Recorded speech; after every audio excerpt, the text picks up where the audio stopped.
안녕하세요. 2월 14일 보건복지부에서는 요양보호사 교육을 통한 요양보호사들의 전문성 강화를 하겠다라는 정책을 발표했는데요. 최근에 논란이 많은 것은 요양보호사들의 어떤 처우, 그래서 요양보호사님들이 자격은 많이 취득을 했는데 취업을 하지 않고 있습니다. 그래서 많은 이런 인력 부족난이 있는데요. 이와 관련해서 이제 요양보호사의 처우가 논란이 되고 있습니다. 처우가 개선이 되고 일자리의 질이 좋아야 자격을 취득한 사람들이 취업을 하겠죠. 근데 이렇게 처우를 개선하기 위해서는 요양보호사의 전문성과 장교양의 서비스의 질이 답보가 돼야 된다는 겁니다. 그래서 보건복지부에서는 이런 요양보호사의 교육을 통한 전문성 강화를 위한 정책을 2월 14일 발표를 했는데요. 자세하게 보도록 하겠습니다. 자, 보건복지부에서는 2월 14일 요양보호사 교육을 통한 전문성 강화로 정교양 서비스의 질을 높인다라는 이런 정책을 발표를 했습니다. 자, 이와 관련해서 보수 교육을 의무화하고 또 올해부터 교육 시간을 확대를 한다는 거죠. 그래서 교육의 전문성을 강화를 통해서 노인 장교양 보험의 서비스 질을 향상하고 이를 통해서 요양보호사의 처우 개선으로 이어지겠다는 내용입니다. 자, 첫 번째 이렇게 그 요양보호사의 처우를 개선하기 위해서는 어떤 교육의 시간이 확대가 돼야 되고 교육을 통해서 어떤 서비스의 질이 향상이 돼야 되죠. 그래서 첫 번째가 요양보호사 보수 교육을 전면 의무화 하겠다는 겁니다. 올해 보수교육의 대상자는 장교양 기간에 근무하는 요양보호사로 24년도 올해는 짝수년도 출생자가 해당이 되네요. 또 보수교육의 방법은 매 2년마다 8시간 이상 보수교육을 이수하도록 하고 있고요. 대면으로 8시간 또는 대면과 온라인 교육을 각각 4시간씩 이수할 수가 있습니다. 자, 보수교육의 면제자는 2024년도 요양보호사 자격을 취득하신 분들은 올해 24년도와 25년도에 보수교육이 면제가 되십니다. 또 작년도 23년도에 시범 보수교육에 참여하신 분들은 24년도와 25년도에 면제가 되죠. 자, 올해부터 보수교육은 개인별로 부담을 하셔야 됩니다. 그래서 대면 교육은 8시간 받았을 때 36,000원, 대면 교육 4시간에 대해서는 18,000원, 온라인 교육 12,000원, 대면과 온라인 교육을 같이 받을 때는 3만원을 부담을 하시면 됩니다. 또 직무교육 받았을 때 직무교육 수당이라는 걸 줬죠.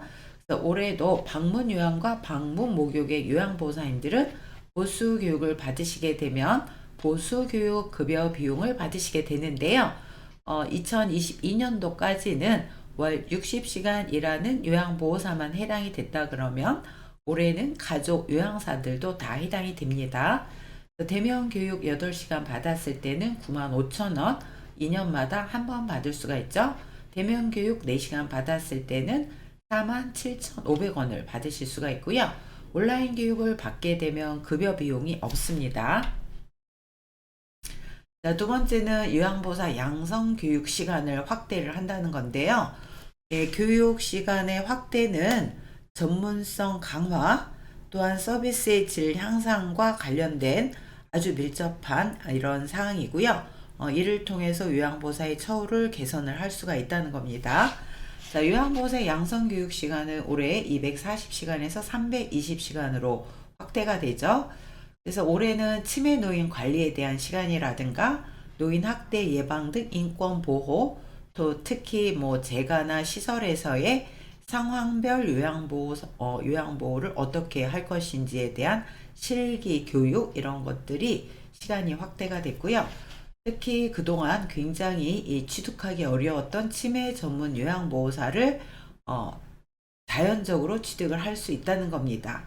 즉 320시간 교육과정 수료를 하게 되면 치매 전문 요양보호사 자격을 취득하지 않는다 하더라도 인지활동형 서비스 제공이 가능하다는 거예요. 즉 5등급 어르신에 대한 인지활동형 서비스 제공이 가능하다는 거죠. 네, 그리고 또 올해부터는 생체 인식이 가능한 전자출결 시스템이 의무화되어 있습니다. 그래서 수강생 출결 관리가 의무화되어 있고 또 수강생 관리 강화에 중점을 두겠다는 거죠. 그래서 올해 1월 1일부터 개강한 반에서는 생체 인식이 가능한 전자 출결 시스템을 의무화하고 있는데요. 저희 이 열린 요양보사 교육원은 사단법인 대한요양보사교육기관 협회에 LMS가 장착이 된 전자 출결 시스템을 이용하고 있습니다. 그래서 스마트폰에서 강사나 교육생들이 이 앱을 깔면 매 시간마다, 네, 그래서 그 매 시간 시작하기 10분 전부터 출결 체크를 할 수가 있습니다. 그 스마트폰을 켜고 출결 버튼을 누르면 되죠. 네, 저희 그 열린 교육원은 컴퓨터에 네, 그 매 시간마다 저희는 정확하게 52분에 종소리가 울리는 이런 앱을 컴퓨터에 설치를 했고요. 또 스마트폰에 또 컴퓨터가 작동이 안 되면 안 되니까 이중으로 스마트폰에 알람 시계를 장착을 해서 같이 52분에 컴퓨터와 스마트폰 시계가 울리도록 되어 있습니다.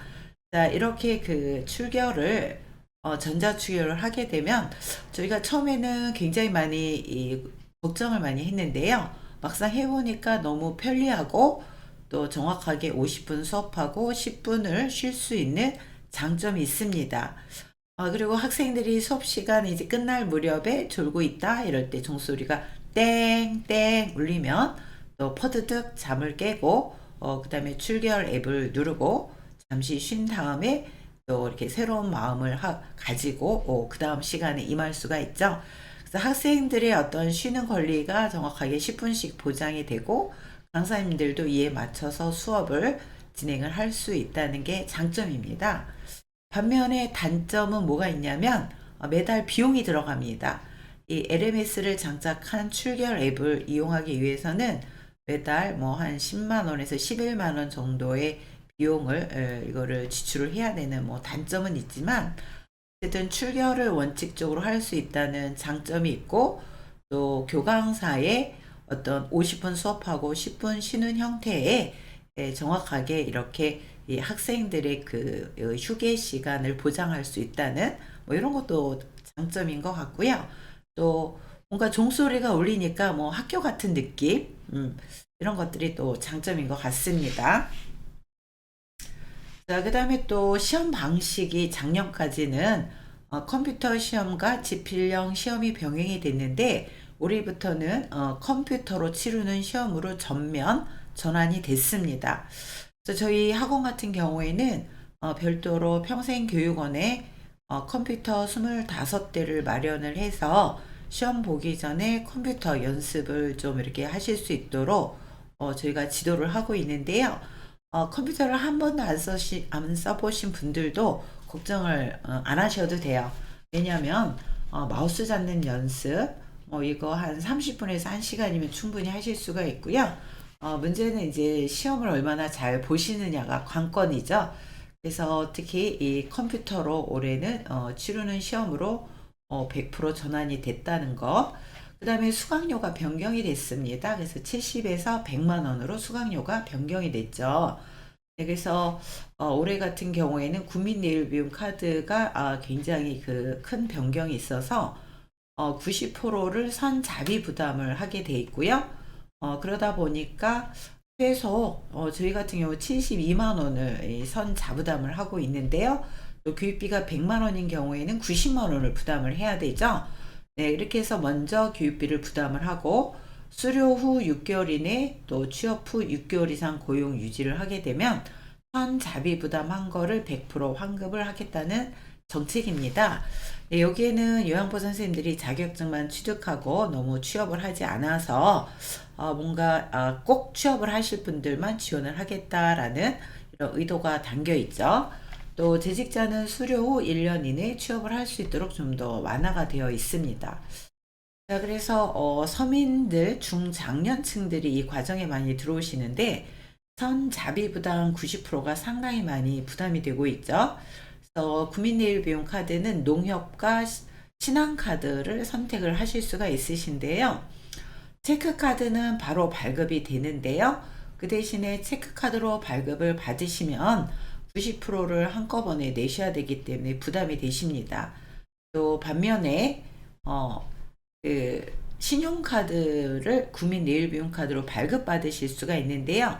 신용카드는 발급받는데 한 달 정도의 기간이 소요가 됩니다. 좀 기간은 소요가 되지만 신용카드로 발급받으시면 교육비를 할부로 이렇게 그 할부로 분납해서 낼 수 있다는 이런 장점이 있습니다. 자, 그래서 여러분들이 그 팁으로 알아두셔야 되는 거는 내가 뭐 한꺼번에 선납할 수 있다 그러면 체크카드로 내일비용 카드를 발급받으셔도 괜찮고요.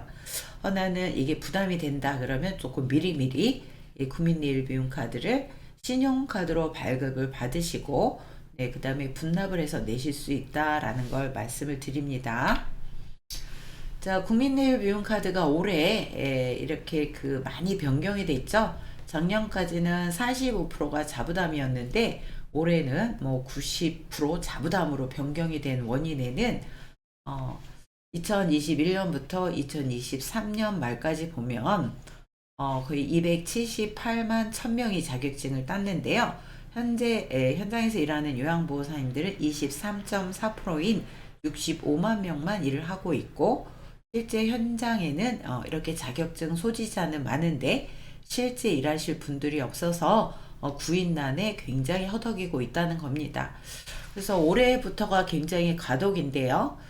처우를 먼저 개선을 할 것이냐, 요양보호사의 전문성을 먼저 강화를 할 것이냐, 뭐 이런 굉장히 과도기에 있는데요. 보건복지부에서는 우선 요양보호사의 처우 개선을 하기 위해서는 전문성 강화를 하고 교육을 통한 이런 보수교육이나 또 교육시간의 확대를 통해서 전문성을 강화를 하고 이를 통해서 노인장기양보험의 서비스 질이 확보가 되고 담보가 됐을 때 그때 처우 개선을 할 수 있다는 얘기죠. 네, 그래서 이런 과도기가 잘 지나가서 또 우리 요양보호사 선생님들이 좀 전문가로 인정을 받고 또 처우도 개선이 됐으면 좋겠네요. 또 올해 이 굉장히 바뀐 내용 중에 하나가 외국인 중 교육 가능 대상을 확대를 하겠다는 겁니다. 저희 열린복지는 이미 작년부터 호주의 요양보호사를 파견하는 일을 하고 있는데요. 요양보호사를 저희가 파견한다는 것보다는 요양보호사, 즉 호주의 에이지드 케어 분야에 일하고 싶으신 분들을 연결을 해서 그쪽에서 에이지드 케어 자격증을 취득을 하고 정확하게 이제 33 이상의 자격증입니다. 취득을 하고 에이지드 케어 분야, 즉 우리나라의 요양보호사 분야에 일을 하실 수 있도록 매칭을 하고 이런 것들을 저희가 사업을 하고 있는데요. 우리나라에서도 올해 이 제도를 도입을 했네요. 그래서 이 그 초고령사회는 글로벌한 문제인 것 같습니다. 그래서 우리나라도 올해부터는 외국인 유학생 졸업자, 네, 뭐 우리나라에서 전문대 이상 졸업한 이런 유학생이시겠죠? 이런 분들에게 유학생 비자에서 졸업한 후 D10 비자 이런 것들 이제 구직 비자예요. D10 비자는 구직 비자를 가진 이런 분들이 요양보호사 자격을 취득할 수 있도록 하고 또 시설 등지에서 2년 이상 풀타임으로 일을 하면 호주처럼 영주권을 신청할 수 있는 자격증을 이렇게 부여를 하겠다는 겁니다. 자, 기존에는 저희 요양보호사 자격을 취득할 수 있는 외국인들인 경우에는 F2 거주 비자, F4 재외 동포 비자, 또 F5 영주 비자, F6 결혼 이민 비자, 또 H2 취업 비자. 그래서 최소한 취업 비자 이상 갖고 있어야 요양보호사 자격을 취득을 할 수 있었는데요. 이제 올해 2024년부터는 개정이 돼서 기존의 비자들 플러스 D10 비자, 구직 비자예요. 외국인 유학생 졸업자들이 가질 수 있는 D10 구직 비자를 가지고 있는 분들도 요양보호사 자격을 취득을 할 수 있다는 거고요. 이렇게 그 유학생 졸업자들인 경우는 반드시 국내 대학을 졸업한 분에 한한다는 거죠. 그래서 적어도 전문대 이상, 전문 학사 이상 졸업하고 졸업한 후 D10 비자를 가지고 요양보호사 자격을 취득할 수 있다는 겁니다. 자, 외국인 유학생 졸업자들은 졸업한 이후에 D10 비자를 취득을 할 수 있는데요. D10 비자는 이런 외국인들이 시간제 아르바이트로 취업할 수 있는 이제 비자인데요. 호주에서도 이런 그 D10 비자를 갖고 있으면 주당 20시간 정도 알바를 할 수가 있습니다. 근데 우리나라도 이 비자를 갖고 있는 분들은 주당 20시간 정도 알바를 할 수가 있는데, 요양보호사 자격을 취득을 하고 나면 풀타임으로 일을 할 수가 있고, 또 시설 등에서 풀타임으로 2년 이상 근무를 하면 영주권 신청이 가능하다, 뭐 이런 내용입니다. 네, 그래서 우리나라도 굉장히 젊은 인력들 뿐만이 아니라 중장년층의 요양보호사 자격을 취득하신 분들도 요양보호사 직종으로 들어오고 있지 않으시죠?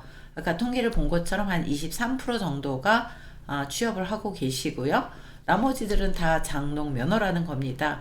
특히 이제 젊은 이런 인력들이 들어와야 되는데, 젊은 인력뿐만이 아니라 중장년층도 기피를 하고 있기 때문에, 우리나라에서는 이제 외국인 유학생들, 이제 뭐 저희 같은 경우도 지금 베트남, 태국, 필리핀, 몽골 이런 유학생들하고 지금 연결하는 일들을 하고 있는데요.